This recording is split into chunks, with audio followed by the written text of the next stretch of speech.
बोलो लक्ष्मी नारायण भगवान की। श्री वृंदावन विहारी लाल की।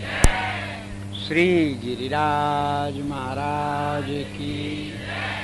श्री हनुमान जी महाराज की। सब संतन की जय जय श्री राधे। श्रीमते रामानुजाय नमः। श्री जानकी कांत स्मरण। प्रेमारविंदमरविंद मलिंद मूर्तिम कंदर्पदर्प दमनम कमनीय कांत।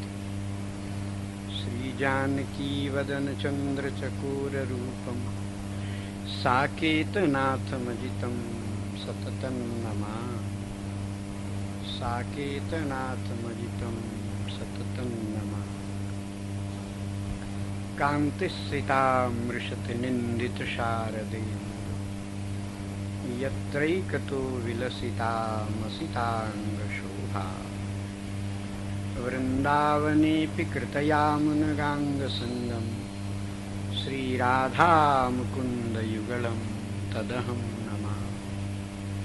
श्रीराधा मुकुन्दयुगलं तदहं नमामि। वाञ्छाकल्पतरुभ्यश्च कृपासिन्धुभ्य एव च पतितानां पावनेभ्यो श्रीवैष्णवेभ्यो नमो नमः। अस्मद्गुरुभ्यो नमः। अस्मत्परम गुरुभ्यो नमः। अस्मत्सर्वगुरुभ्यो नमः। श्रीमते रामानुजाय नमः। श्री जानकी वल्लभो जय।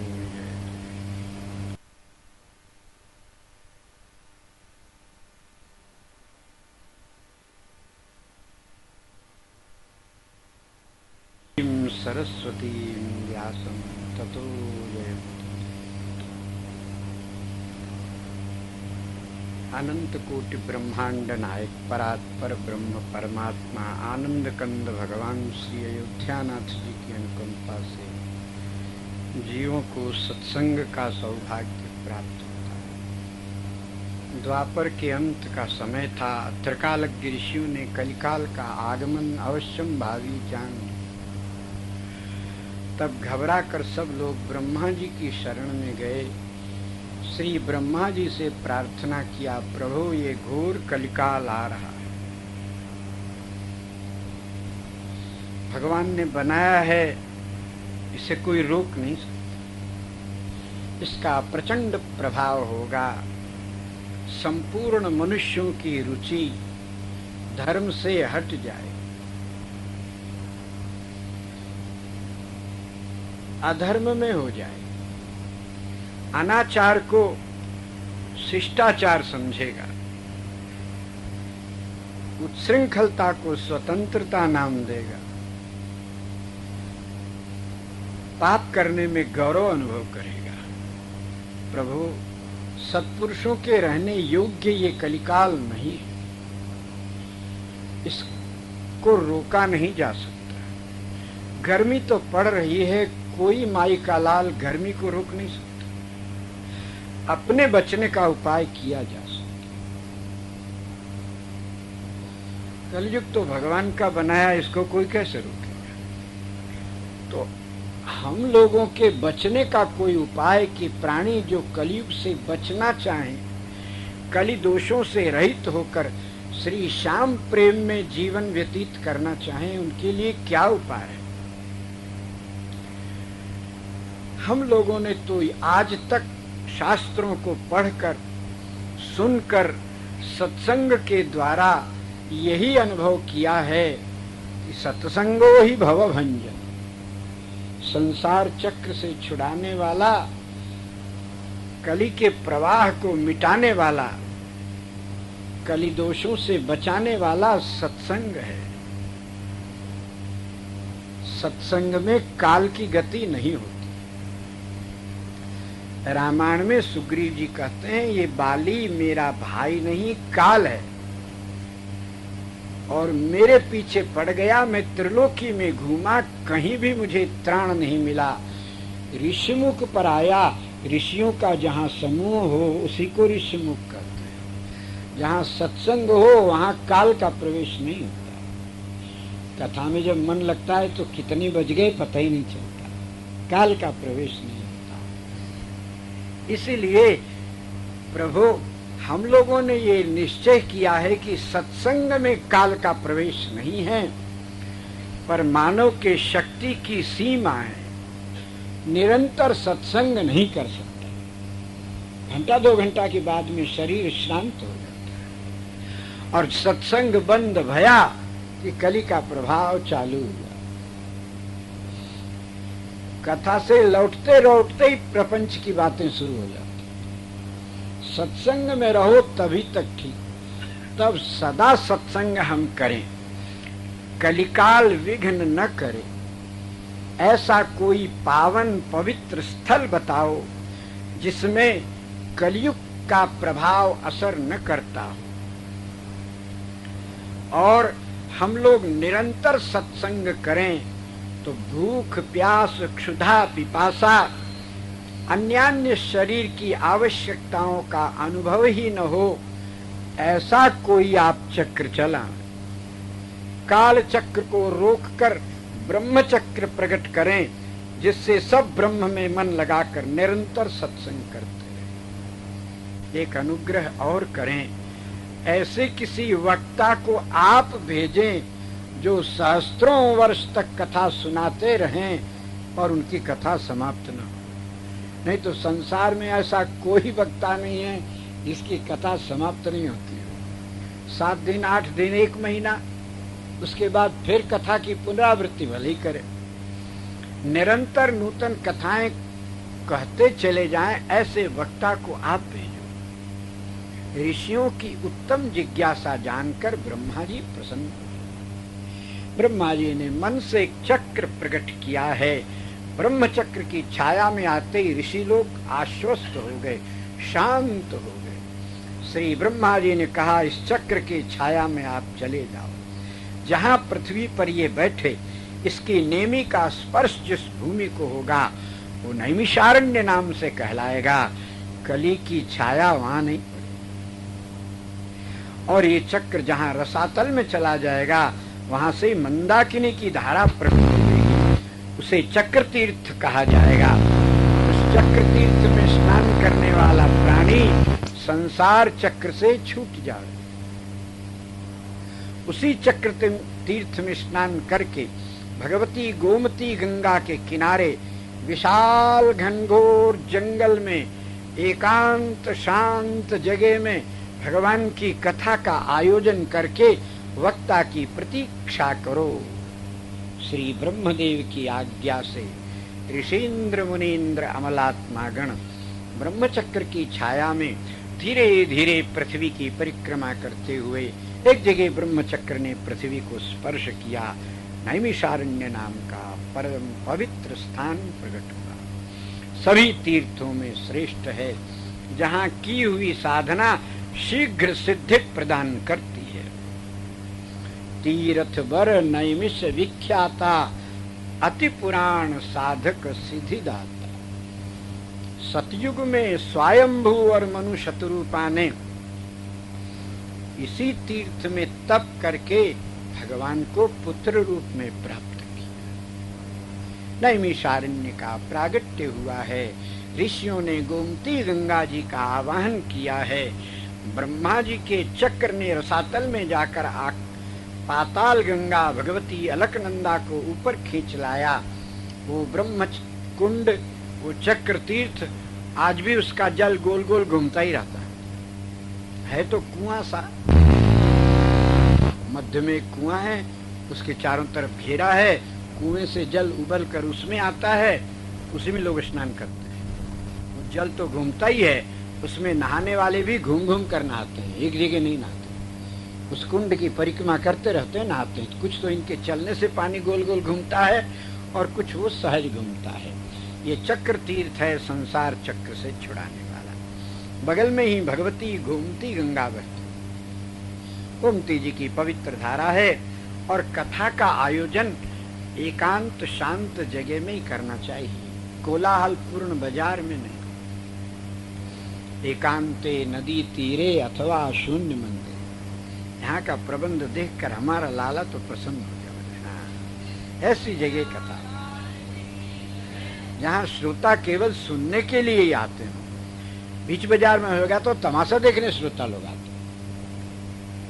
भगवान की कथा में जो आवे वो केवल कथा के लिए ही आवे, ज्यादा भीड़ की आवश्यकता नहीं होती है। श्रोता शांत होकर भगवान की कथा श्रवण करे। और इतनी सावधानी बरती गई है कि मंडप में प्रवेश करते ही जहां तहां लिख लिख कर रखा गया, यहाँ कैसे रहना, कैसे उठना, कैसे बोलना। बड़ा अच्छा प्रबंध है। हमने तो पहला ऐसा प्रबंध देखा है। और वो बाजा लगाना, टीवी लगाना, ऐसे प्रबंध तो बहुत देखे। पर ऐसी सरलता, शांति और श्रोताओं को आते समय मार्ग में ही उपदेश मिल जावे, पढ़ पढ़ करके कैसे बैठना, कैसे सुनना। अति सुंदर शांत एकांत नैमिषारण्य में गंगा जी के किनारे श्री सूत जी महाराज की कथा होने वाली है। और गिरिराज जी की तरहटी में आप लोग कथा सुन रहे हैं। धन्य भाग है। गोवर्धनम गिरिवरम प्रणमामि नित्यम। संसार में जितने पर्वत हैं सब में गिरिराज गोवर्धन धन्य है। भगवान ने जिनको अपने मस्तक के ऊपर धारण किया, ऐसा बड़ा देवता दुनिया में कोई। श्री गिरिराज संपूर्ण मनोकामनाओं को पूर्ण करने वाले। सभी संप्रदाय के आचार्यों ने श्री गिरिराज की शरण ली। श्री गिरिराज सब प्रकार के मनोरथ पूर्ण करने वाले गुरु तत्व पर्वत बनकर विराजे हैं। सभी इनका आश्रय ग्रहण करते हैं। गुरु तत्व अत्यंत दिव्य होता है। गुरु तत्व के अनुग्रह के बिना भगवान की प्राप्ति संभव नहीं। ऋषि लोग नैमिषारण्य में बैठ गए हैं, गुरु की प्रतीक्षा करते हैं, कोई उपदेश देने वाला आवे। भगवान भेजेंगे, हम चुनेंगे गुरु जी, तो हम कितने लायक हैं जो गुरु बनावेंगे। आप यदि इतने ही लायक होते तो गुरु की जरूरतें क्या होती है। बोले हम तो नालायक हैं। बोले तब आप जिसको बनाओगे वो कितना लायक होएगा। इसलिए मनुष्य गुरु नहीं बनाता, गुरु तो भगवान हैं, बनाकर भेजते हैं। आदि शेष भगवान के जो हैं यही गुरु तत्व हैं। ब्रह्म तत्व श्रीमन नारायण हैं और गुरु तत्व शेष है। शेष माने बचा हुआ। परमात्मा के बाद जो तत्व बचता है सर्वश्रेष्ठ, उसी को गुरु कहते हैं। श्रेष्ठ तत्व को गुरु क्यों कहा? गुरु का अर्थ होता है भारी। जीव होने पर भी परब्रह्म परमात्मा को अपने भक्ति और प्रेम के बल पर लघु बना दिया जिसने, उसको गुरु कहते हैं। आपकी गोदी में हाथी तो नहीं बैठेगा, जो बैठेगा आपसे हल्का होएगा वही गोद में बैठ सकता है। श्री नारायण जिसकी गोद में हैं, नारायण हल्के हैं कि नहीं? नहीं होते तो शेष की गोदी में रह पाते। शेष ने अपनी भक्ति से प्रभु को हल्का किया है। गुरु तत्व बताता है कि मेरे अंक में, मेरे हृदय में भगवान है, जिस पर मैं कृपा करूं उसकी गोद में लाला को दे सकता। गुरु के अनुग्रह के बिना भव सागर से ब्रह्मा और शंकर जी का कल्याण नहीं होता। मनुष्य की तो बात क्या। गुरु बिनु भव निधि तरे न कोई, जो विरंच शंकर सम होई। गुरु तत्व में क्या विशेषता है? बोले अरे विशेषता, गुरुर ब्रह्मा गुरुर विष्णु गुरुर देवो महेश्वर गुरुर साक्षात परब्रह्म। ब्रह्मा विष्णु महेश ये तीनों ही ब्रह्म कहलाते हैं। अब साक्षात परब्रह्म क्या होता है? बोले ये तीनों अलग अलग रहते हैं तो तीनों ब्रह्म मिल कहलाते हैं। तीनों मिलकर एक होते हैं तो परब्रह्म कहलाते हैं। ब्रह्मा जी महाराज जगत की उत्पत्ति करते हैं, पर इनका काम कच्चा है। भगवान विष्णु पालन करते हैं, कच्चा काम है। भगवान शंकर संहार करते हैं, कच्चा काम है। कैसे? बोले ब्रह्मा जी जिसको बनावे वो नष्ट हो जाए तो काम कच्चा कि नहीं? ब्रह्मा जी बनाते हैं शरीरों को, संसार को, और ये नष्ट होता है तो कच्चा काम। भगवान विष्णु पालन करते हैं लक्ष्मीकांत, फिर भी लोगों को भूखे देखा जाता है तो कच्चा काम नहीं है। भगवान शंकर संहार करते हैं और ये फिर पनप आता है यथा पूर्वम कल्पयत, तो कच्चा काम भया कि नहीं भया? और गुरुदेव ज्ञान उत्पन्न करते हैं जो कभी नष्ट नहीं होता, सत्संग के द्वारा शंकाओं का समाधान करके अज्ञान को उत्पन्न होने नहीं देते, ज्ञान का संरक्षण करते हैं। विष्णु भगवान से अच्छा और सच्चा काम करते हैं और रुद्र संहार करते हैं, संसार बन जाता है। गुरुदेव जिस अज्ञान का और पाप का संहार करते हैं फिर नहीं पनप पाता है, और तीनों काम अकेले करते हैं, इसलिए गुरु साक्षात परब्रह्म। ये गुरु तत्व आयु में छोटा हो बड़ा हो इससे कोई अंतर नहीं पड़ता। शेष रामावतार में लक्ष्मण बनकर प्रकट भय हैं, राम जी के छोटे भाई, भगवान के छोटे भाई हैं। भगवान ब्रह्म हैं और ये उनके दास हैं, सेवक हैं, छोटे भ्राता हैं, पर तत्व में गुरु हैं। गुरु तत्व होने के कारण इनकी अवज्ञा करे तो परमात्मा और परमेश्वरी को भी विपत्ति में पड़ जाना पड़ता है। श्री रामभद्र हिरण के पीछे चले, जानकी जी के कहने से लक्ष्मण जी ने उठकर कहा, आर्य ये क्या, वो सोने का हिरण होता है? असंभवम हे मृगस्य जन्म। आप नाटक कर रहे हैं, मैं देख रहा हूं वो मारीच है, अभी परसों भी आया था 18 राक्षसों के साथ में, आपने 17 को मारा, इसको छोड़ दिया, किस लीला के लिए पता नहीं, आज फिर वही आया है। और आवश्यकता हो तो हमारे रहते आप कष्ट करें, ये ठीक नहीं, हमको जाने दो। भगवान ने कहा, लक्ष्मण बात तो तुम्हारी ठीक है, पर वैदेही ने पहले पहल कहा है कुछ, आज इनकी बात मान लेना चाहिए। लक्ष्मण जी चुप हो गए, गुरु की बात नहीं मानेंगे, दुल्हन की बात मानेंगे। मान के देखो क्या होता है। श्री राम जी गए तो हिरण नहीं मिला, लौट के आया तो सीता जी नहीं मिली, परमेश्वर को रोना पड़ा 10 महीना तक गुरु की अवज्ञा करना। और जगदम्बा परमेश्वरी भगवती आदिशक्ति उद्भव स्थितिम संहारकारिणीम क्लेशहारिणीम सर्वश्रेयस्करीम सीताम, ऐसी आदिशक्ति को हाथ जोड़कर लक्ष्मण जी ने कहा, माता जी मेरी मर्यादा का उल्लंघन मत करिएगा। रामानुज लघुरेख खिंचाई, रामानुज की छोटी मर्यादा भक्ति मार्ग की, इसका उल्लंघन नहीं करना। श्री जी ने, मैं सर्व शक्तियों की मूल महाशक्ति हूँ, रेख नांग सी बाहर आई और लंका के कारागार में पहुंच गई। गुरु की अवज्ञा करने से 10 महीना परमेश्वरी को भी रोना, चाहे परमात्मा हो चाहे परमेश्वरी हो, गुरु तत्व की अवज्ञा भारी पड़े। और गुरु को धारण करते हैं भगवान के आधार शेष हैं, सर्वाधार भगवान है और भगवान के आधार शेष हैं। गुरु के तत्व के ऊपर ही भगवत तत्व टिका हुआ है। संसार में गुरु तत्व हट जाए तो भगवत तत्व का ज्ञान किसी को नहीं। गुरु तत्व आधार है और यही सबकी रक्षा करने में समर्थ है। लोग देवतांतरों की पूजा करके गुरु पूजा की अवहेलना किया, तब श्री ठाकुर जी ने देवेंद्र की पूजा को रोककर गिरिराज की पूजा कराई और बताया, गुरु तुम्हारे घर में ही रहता है, भले वो पांच भौतिक जड़ शरीर में हो, मट्टी के शरीर में हो, चाहे पाथर के विग्रह में हो, ये तत्वतः गुरु है, इसलिए गिरिराज इनका पूजन करो। सब लोगों ने पूजन किया।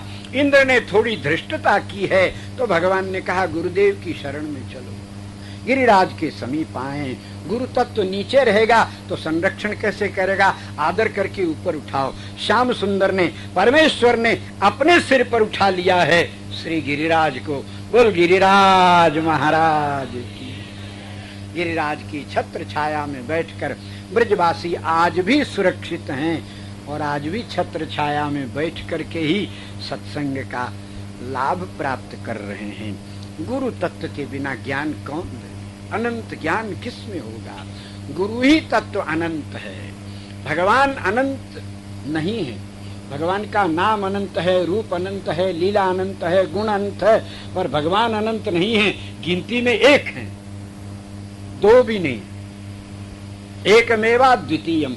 तो परमात्मा का अंत है, गिनती में भगवान एक ही हैं, इनके नाम अनंत हैं, रूप अनंत है, लीला अनंत है, गुण अनंत है, शक्ति है, पर ये स्वयं अनंत नहीं है, एक हैं। इनका अंत है, भगवान एक ही हैं। और गुरु अनंत हैं। आज तक कितने लोगों के कितने गुरु होते आए हैं, कौन माई का लाल गिन सकता है। अनंत अनंत गुरु प्रकट हुए हैं। इसलिए इनकी वंदना करते समय रामायणकार लिखते हैं, जय अनंत जय जगदाधारा, तुम प्रभु सब देवन निस्तारा। ये गुरु तत्व अत्यंत दिव्य है। नौमिषारण्य में ऋषि लोग गोमती गंगा के किनारे हरे हरे घनघोर वृक्ष और जंगल के मध्य में हरी हरी दूर्वा पर अपने अपने कुशासन बिछा करके बैठे हैं। सामने विशाल बरगद का वृक्ष है, उसके मध्य में चारों तरफ वेदी का निर्माण भया है। वो बरगद का वृक्ष गुरु तत्व के संरक्षण के लिए गोल न होकर के ऐसे है जैसे कड़ाही होती है, जिसमें बैठने की सुरक्षा है। ऊपर से घनघोर डालियां गई हैं। आज भी वो वृक्ष नैमिषारण्य में ज्यों का त्यों बड़ा प्राचीन वृक्ष है, विचित्र उस स्वरूप है, घनघोर है। उसके सामने भद्र वेदी पर महर्षियों ने एक नन्ही वेदी प्रकट की है, बनाई है, गाय के गोबर से लीप कर सुंदर सजावट करके उसके ऊपर कलश की स्थापना करके विघ्न विनाशक भगवान गणपति का पूजन किया है। श्री गणेश जी महाराज के पूजन के बिना कोई काम प्रारंभ करो उसमें विघ्न आवे ही आवे। ये विघ्न हरता है और विघ्न करता भी है, विघ्नेश है। इनकी पूजा न करो, ये अपने बाप को नहीं छोड़ते, आपको क्या छोड़े। भगवान शंकर त्रिपुर का विनाश करने के लिए धनुष पर बाण उठाया, 5 मिनट में उसको मारना है। जब तीनों पुर एक में मिले हों, वो अलग हो जाए तो कोई माई का लाल मार नहीं सकता उनको। वो 1 सहस्त्र वर्षों में आपसी ऊर्जा प्रदान करने के लिए आपस में सटते हैं, 5 मिनट में ही ऊर्जा प्राप्त करके अलग हो जाए। अलग होने पर नहीं कट रहेंगे, नहीं मरेंगे। और सटे रहे तब तो अब 5 मिनट में एक बाण मारा, वो व्यर्थ चला गया, निशाना चूक गया। दूसरा बाण मारा, निशाना चूक गया। महादेव जी को पसीना आ गया। मेरा लक्ष्य कभी च्युत नहीं होता है, कभी च्युत नहीं होता, कभी व्यर्थ नहीं जाता, मेरा निशाना चूका। घबराते ही भगवान श्री हरि प्रकट भये। बोले प्रभु मेरा लक्ष्य कैसे चूक रहा है। बोले आपका बेटा विघ्न कर रहा है, आपने युद्धारंभ में पूजा नहीं की। बोले क्या करता है। बोले जब आप लक्ष्य निर्धारित करते हैं तो अंगूठे में खाज आ जाती है, वो आपको पता नहीं चलता, अंगूठा में खाज करने लगता है, वो निशाना चूक जाता। पार्वती जी को पुकारा महादेवी, बोले थोड़ा उपद्रवी का पूजा कर दे तो ये विघ्न कर रहा है। पार्वती जी ने पुकारा हेरम्ब, बोले किम अम्ब, अरे बेटा तुम्हारे पिताजी युद्ध कर रहे हैं। कुमकुम लगाया, अक्षत लगाया, हाथ में एक मोदक दे दिया। गणेश जी ने कान फड़फड़ा दिए, विघ्न भाग गया। तीसरे बाण में त्रिपुर का महाविनाश हो गया। भगवान त्रिपुरारी कहलाए। इसलिए नौमिषारण्य के मुनीश्वरों ने सबसे पहले भगवान विश्वक्सेन गणपति का पूजन किया। ये गजानन गणेश तो बाद में प्रकट हुए हैं। नित्य गणेश वैकुंठ के महागणाधिपति, वेदों में जिनका गणानाम त्वा कहकर वर्णन है, वो भगवान विश्वक्सेन है। सूत्रवती कांत विघ्न विनाशक सनातन। श्री शिव पार्वती ने अपने ब्याह में जिस गणपति की पूजा की, ये भगवान विश्वक्सेन है। मुनि अनुशासन गणपति पूजे शंभु भवानी। बोले गणेश तो अभी पैदा नहीं भरे, पूजा किसकी कर रहे हैं। को सुनि संशय करे जने, सुर अनादि जिये जान। देवता अनादि हैं, भगवान विश्वक्सेन अनादि सनातन गणेश हैं। और फिर गजानन गणेश इन्हीं के अवतार हैं। यस्य दुर्यदवक्त्राद्याः पारिषद्याः परशतम विघ्नं निघ्नन्ति सततम विश्वक्सेनं तमाश्रये। नारद पांचरात्र में सर्वप्रथम विघ्न विनाशक सनातन नित्य वैकुंठ के महागणाधिपति भगवान विश्वक्सेन का पूजन करने का विधान है। फिर जब पार्वती नंदन गजानन गणेश हुए तो ये अधिकार इनको मिला और अब गजानन गणेश पूजाते। इस प्रकार मुनियों ने गणपति पूजन किया है। भद्र वेदी में पूजन की सामग्री रखकर अब बैठे सब भगवान नाम कीर्तन करते हुए गुरु की प्रतीक्षा करते हैं। कोई ऐसे गुरुदेव पधारे जो अनंत ज्ञान संपन्न हो, जिनका ज्ञान कभी खत्म ही नहीं होता। ऋषियों के हृदय की स्थिति आर्त भई है। तब एतस्मिन्नंतरे तत्र व्यास शिष्यो महामति। उसी समय वहां पर भगवान वेदव्यास जी के प्रधान शिष्य उग्रश्रवा रोमहर्षण सूत जी महाराज आते दिखाई दिए। ऋषि मुनि लोग उठकर खड़े हो गए। सूत जी को देखते ही पहचान गए कि अनंत ज्ञान का भंडार मूर्तिमान आ रहा है। सूत जी का सब लोगों ने अभिनंदन किया है। फिर ब्रह्मासन पर, ऊंचे आसन पर आग्रह करके बैठाया है। सूत जी महाराज ने नम्रता पूर्वक प्रार्थना की है, अति आग्रह मानकर ब्रह्मासन पर बैठे। श्री सूत जी महाराज का परिचय इस प्रकार।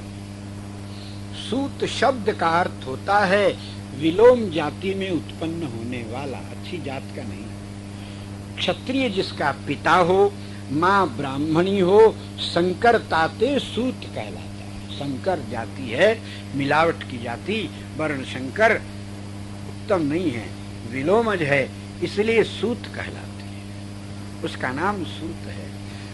चार जाति भगवान की बनाई है, ब्राह्मण, क्षत्रिय, वैश्य, शूद्र। किस लिए बनाया? इसलिए कि किसी को पेट की चिंता न होवे, अपना अपना काम करे, जो जिस जाति में पैदा भया उसका वही काम। नौकरी की किसी को चिंता नहीं, नौकरी करना न पड़े, पेट की चिंता नहीं। तब सत्संग के लिए और अध्ययन के लिए पर्याप्त समय सभी प्राणियों को मिलता है। ब्राह्मण का बेटा पंडिताई करे, ज्यादा विद्वान हो गुरु आचार्य हो जावे, सामान्य हो तो गायत्री मंत्र का जप करे, और भी निरक्षर भट्टाचार्य हो तो मंत्र की माला फेर ले, दक्षिणा तो मिले जाएगी ब्राह्मण का बेटा। इसमें पर नौकरी नहीं करे, दूसरा काम न करे।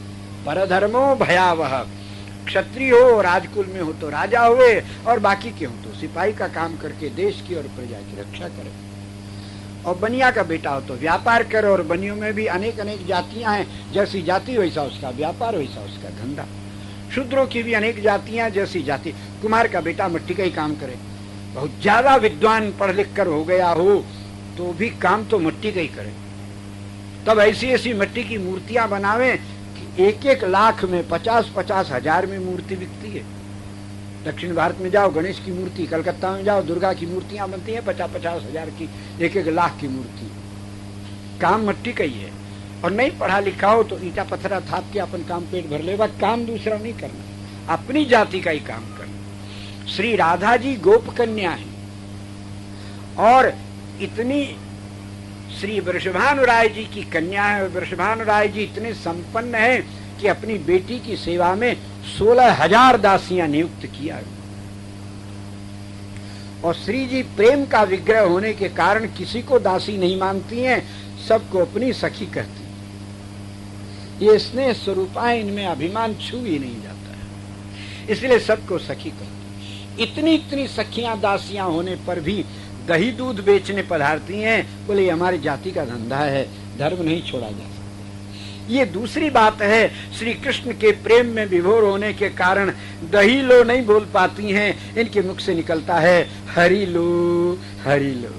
सिर धरी मटुकिया डोले, दधिका नाम बिसर गई राधा, हरि लो बोले। श्री हरि इन्हीं की कृपा से मिलते हैं। ये कृपा न करें तो श्री हरि मिले नहीं। राधे राधे बोल, दौड़े आवेंगे बिहारी, फिर तो अपने आप लाला चला आवेगा। कमल का फूल खिले तो भंवरा के आने में कोई निमंत्रण देना थोड़ी पड़ता है। श्री राधा रूपी कमल जिसके समीप है, श्री राधा जी के चरण कमल जिसके हृदय में खिलते हैं, कृष्ण भंवर छाड़त नहीं तब लगी तिनके पास। श्री कृष्ण मडराने लगते हैं। तो मतलब ये कि स्वधर्म का ठीक पालन करो। श्री सूत जाति का जो प्राणी होता है उसका 2 काम है। कम पढ़ा लिखा हो तो रथ चलावे, घोड़ा हाँके, टांगा हाँके, और विद्वान हो तो कथा कहे। पर ये श्री सूत जी महाराज विलोम जाति के नहीं हैं, ब्राह्मण हैं। श्री बलभद्र जी को भ्रम हो गया सूत नाम से, इसलिए उन्होंने इनका वध किया है, तो ब्रह्म हत्या लग गई है बलराम जी को, प्रायश्चित करना पड़ा है। ऋषियों ने कहा आपको ब्रह्म हत्या लग गई। सूत नाम है, सूत संज्ञा नहीं है। संज्ञा होवे तो सूत का बेटा सूत ही होवे, दुबे का बेटा दुबे, तिवारी का बेटा तिवारी, तिवारी का बेटा तिवारी, पांडे का बेटा पांडे। तो सूत का बेटा सूत होना। पर सूत जी के मरने के बाद जब दोबारा बलभद्र जी ने इनके द्वारा पुत्र उत्पन्न किया है, तो सूत का पुत्र सूत नहीं हुआ, सौती हुआ है।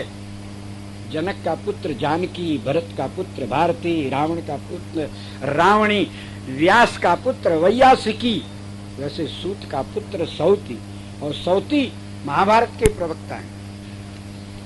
श्री सूत जी महाराज ब्राह्मण हैं। यज्ञ करते समय श्री वेदव्यास जी ने अरणि मंथन किया है। मंत्र के प्रभाव से अरणि में अग्नि प्रकट होते समय व्यास जी का पसीना टपका, उसी में से एक तेजस्वी पुरुष प्रकट भया, उसका नाम सूत। ये सूत जी महाराज कथा इतने प्रेम से सुनते हैं कि इनका नाम उग्रश्रवा हुआ है, और कथा सुनते ही इनको लगता है साक्षात भगवान सामने हैं। इनके रोए सब आनंद में खड़े हो जाते हैं, इसलिए रोमहर्षण, रोमहर्षण, उग्रश्रवा ऐसे नाम हैं। किसी किसी पुराणों में बाप बेटे का नाम भी उग्रश्रवा दिया गया है, पर पुराण शास्त्रों का गहन अध्ययन करने पर ऐसा निश्चय हुआ है कि सूत जी महाराज ब्राह्मण हैं। सूत का पुत्र सूत होना चाहिए।